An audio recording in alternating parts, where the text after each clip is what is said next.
try! Well, we better deal with the elephant in the room first, Mr. Smith.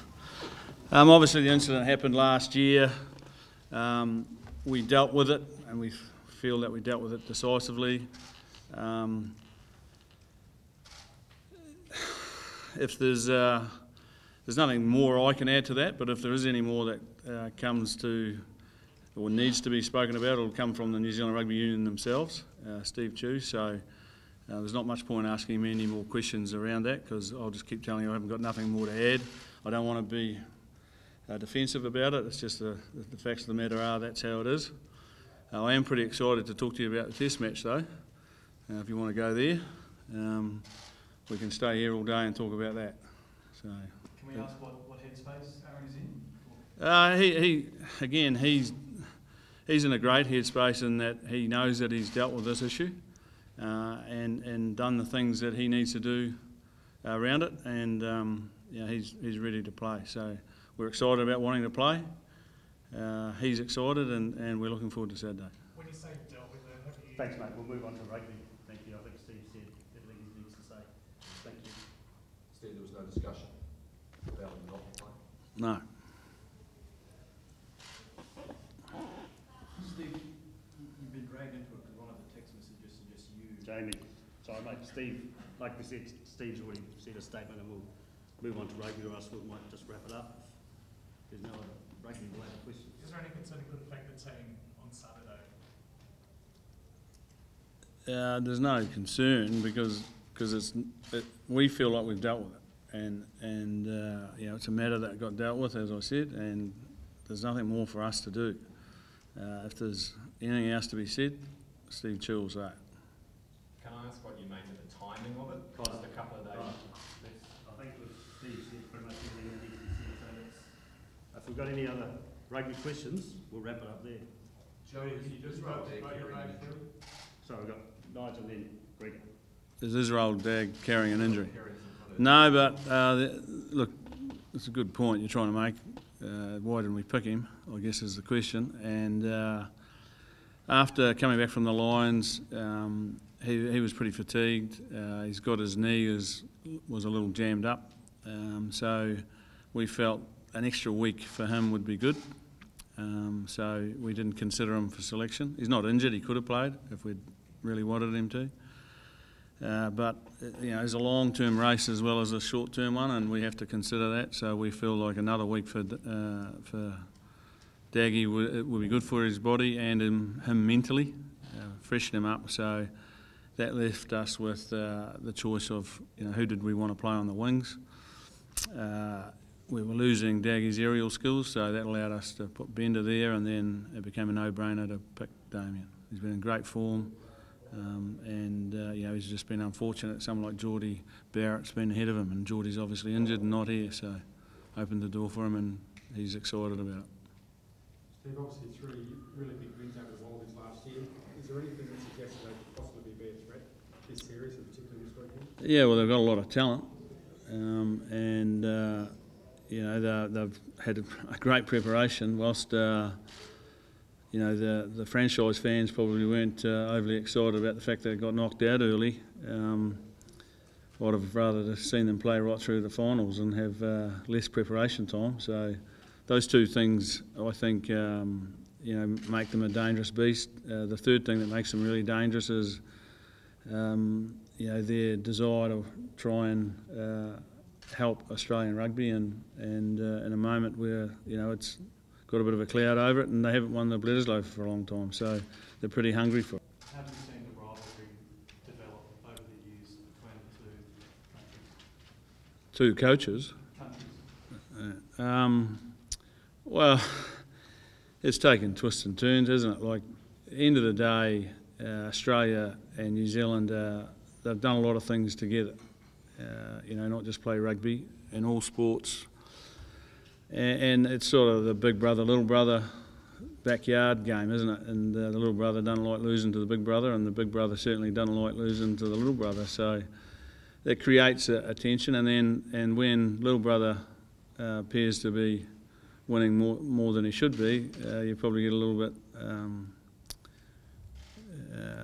I don't want to swear, but hacked off about it, and you know, it does create a bit of resentment, I guess. But I think the rivalry is good. You know, I think there's a lot of support from New Zealand towards Australian rugby, and we need them to be strong, and we need that rivalry to be strong. And you know, there's great banter between the fans, and someone obviously thinks I'm struggling with that question. Could dial a friend. So I think the rivalry is great, you know, and sometimes some things get blown out of proportion that aren't really real, but I guess they help sell tickets, particularly newspapers anyway, and that sort of thing. But yeah, no, short answer, rivalry is great.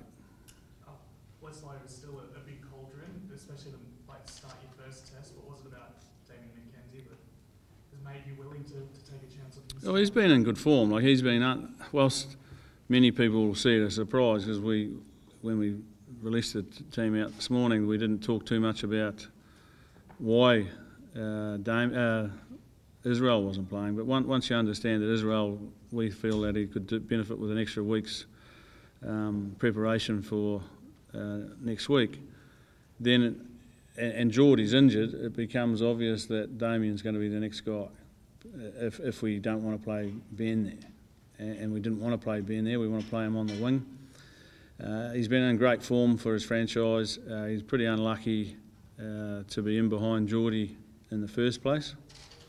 But we had to make a decision. You know, we somewhere along the line, someone's going to miss out. So he's ready for it. He's got a smile on his face. He's excited and raring to go.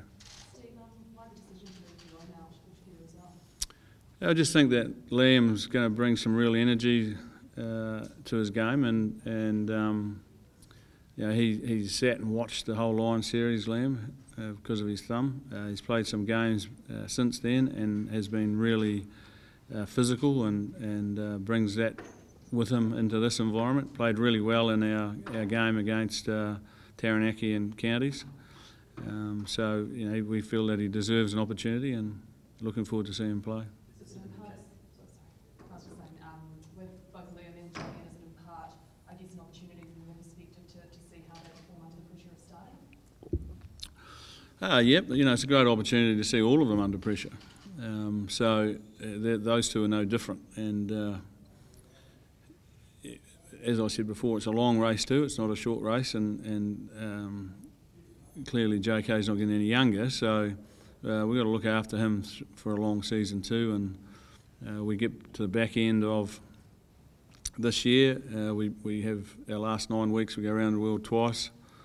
Play 7 test matches, have 10 time zone changes. You need, you know, most of your squad, or as many as you can get, still feeling somewhat fresh. So we've got to manage them as well as win today. Would you be surprised if Michael Checker blooded any newcomers for this test? I haven't really thought about that too much. You know, it's been a lot of focus going on what we want to do, and if he bloods somebody, he obviously thinks they're good enough. So you know, you've got to respect whoever they put on the park. Would they be somebody you might target? Could be. Adrian Garzi caught this week. Will you be watching with interest for the outcome of that? Yeah, obviously we're watching with interest. He's a good man, and you know, we feel for him.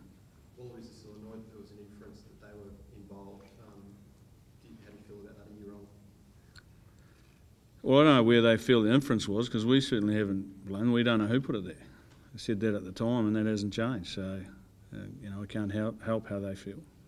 Checker said that he confronted you about that.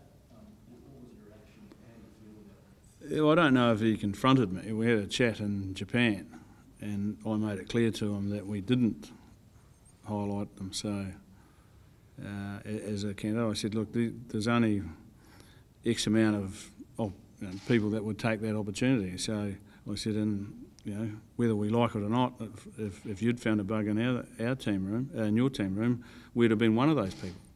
So, but we certainly haven't named them as that, and we never will, because we don't know who put it there. Steve? We'll wrap up there. Thanks, guys. We've got players waiting. Cheers, everyone. Thank you.